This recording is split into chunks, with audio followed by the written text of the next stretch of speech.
हीरा व्यापारी मेहुल चौकसी जो पंजाब नेशनल बैंक के 13,500 करोड़ के घोटाले का मुख्य आरोपी है, जिसे 12 अप्रैल 2025 को बेल्जियम के एंटवर्प शहर से गिरफ्तार कर लिया गया है। भारत सरकार ने उनके प्रत्यर्पण के लिए बेल्जियम से औपचारिक अनुरोध किया है। चौकसी और उसके भतीजे नीरव मोदी पर आरोप है कि उन्होंने फर्जी वित्तीय दस्तावेजों के माध्यम से बैंक से कर्ज लिया और इन धनराशियों से अपनी लग्जरी संपत्तियां खरीदी। 2018 में भारत से भागने के बाद चौकसी ने एंटीगुआ और बारमूडा में निवेश के माध्यम से नागरिकता हासिल की और वहां पर वो बस गया। 2021 में उसे डोमिनिका में अवैध प्रवेश के लिए गिरफ्तार किया गया, जहां उसने दावा किया कि उन्हें हनी ट्रैप और अपहरण की साजिश में फंसाया गया था। और इसी बीच हंगरी की नागरिक बारबरा जुबारिका का नाम भी सामने आ रहा है, जिन्हें चौकसी ने इस साजिश का हिस्सा बताया। हालांकि बारबरा ने इन आरोपों से इनकार कर दिया है और कहा कि उनका चौकसी से कोई भी संबंध नहीं है। चौकसी की गिरफ्तारी के बाद उनके वकील ने बेल्जियम में उनकी खराब मेडिकल कंडीशंस और भारत में जेलों की अमानवीय परिस्थितियों का हवाला देते हुए प्रत्यर्पण के खिलाफ अपील करने की योजना बनाई है। भारत सरकार ने बेल्जियम के साथ 125 साल प्रत्यर्पण संधि के तहत चौकसी को भारत लाने का प्रयास किया है। हालांकि ये प्रक्रिया जटिल और समय लेने वाली हो सकती है। पंजाब नेशनल बैंक घोटाले में चौकसी और नीरव मोदी पर आरोप है कि उन्होंने बैंक के सिस्टम में हेराफेरी करके फर्जी लेटर ऑफ अंडरटेकिंग के माध्यम से कर्ज लिया और फिर उसी धनराशि को अपने रिश्तेदारों के खातों में भेज दिया।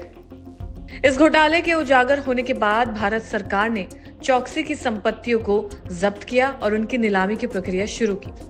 चौकसी की गिरफ्तारी भारत के लिए एक काफी बड़ी उपलब्धि है, लेकिन उनका प्रत्यर्पण और मुकदमा अभी भी कई कानूनी चुनौतियों का सामना कर सकता है। इस मामले की जटिलता और अंतर्राष्ट्रीय कानूनी प्रक्रियाओं को देखते हुए चौकसी को भारत लाने में समय लग सकता है। मेहुल चौकसी एक मशहूर हीरा व्यापारी है, जिसकी कंपनी का नाम गीतांजलि जेम्स लिमिटेड है। ये कंपनी पहले भारत में डायमंड्स और ज्वेलरी के व्यापार में काफी मशहूर थी, लेकिन मेहुल चौकसी का नाम उस समय सुर्खियों में आया जब उस पर पंजाब नेशनल बैंक से 13,500 करोड़ रुपए की धोखाधड़ी करने का गंभीर आरोप लगा। ये मामला भारत के सबसे बड़े बैंकिंग घोटाले में से एक माना गया। मेहुल चौकसी ने इस घोटाले का खुलासा होने से पहले ही भारत छोड़ दिया। साल 2018 में वो भारत से भाग गया और देश से बाहर जाकर छिप गया। उससे पहले 2017 में ही उसने एंटीगुआ और बारमूडा नाम के एक छोटे देश की नागरिकता ले ली थी। उसे वहां निवेश के जरिए नागरिकता हासिल की और वहीं रहने लगा। भारत सरकार और जांच एजेंसियों ने जब उसके खिलाफ कार्रवाई शुरू की, तब तक वो भारत से बहुत दूर जा चुका था। साल 2021 में चौकसी को डोमिनिका नामक देश में गिरफ्तार किया गया था। वहां उसने अवैध तरीके से घुसने की कोशिश की थी।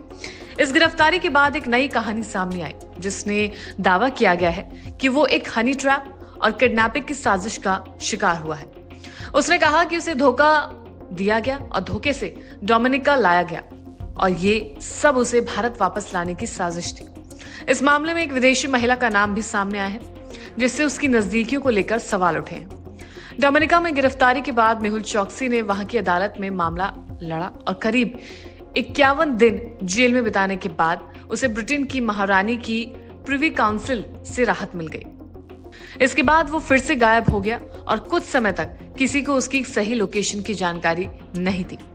और फिर एक बार अप्रैल 2025 में खबर आई कि मेहुल चौकसी को बेल्जियम में गिरफ्तार कर लिया गया है। ये गिरफ्तारी 12 अप्रैल को हुई, जब वो स्विट्जरलैंड भागने की कोशिश कर रहा था। बताया गया है कि वो ब्लड कैंसर के इलाज के बहाने बेल्जियम आया था और वहीं से स्विट्जरलैंड जाने की योजना बना रहा था, लेकिन इससे पहले कि वो भाग पाता, उसे बेल्जियम की पुलिस ने गिरफ्तार कर लिया। बेल्जियम में गिरफ्तारी के समय उसने ये बात छिपाई कि वो भारत और एंटीगुआ दोनों की नागरिकता रखता है।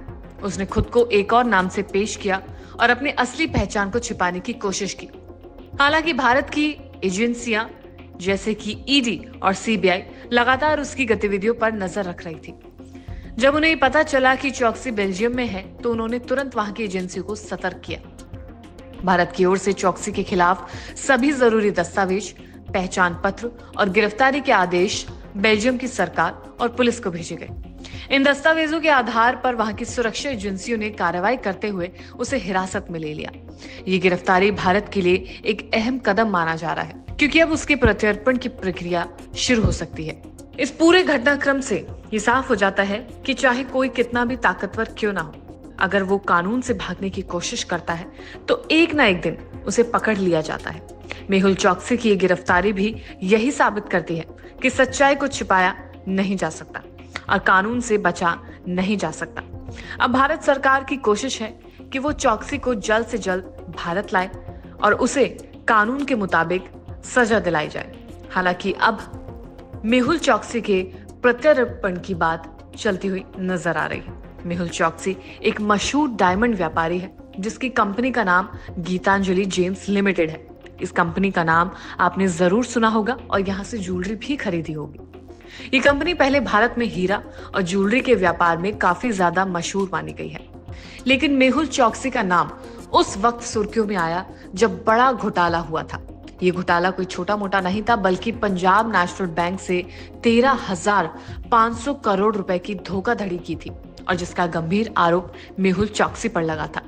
ये मामला भारत के सबसे बड़े बैंकिंग घोटाले में से एक माना गया।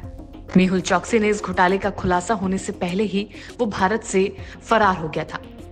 भारत सरकार ने कई बार लोकेशंस को ट्राई करने की कोशिश की, लेकिन मेहुल चौकसी का पता नहीं चला। साल 2018 में वो भारत से भाग गया था और देश से बाहर जाकर छिप गया था।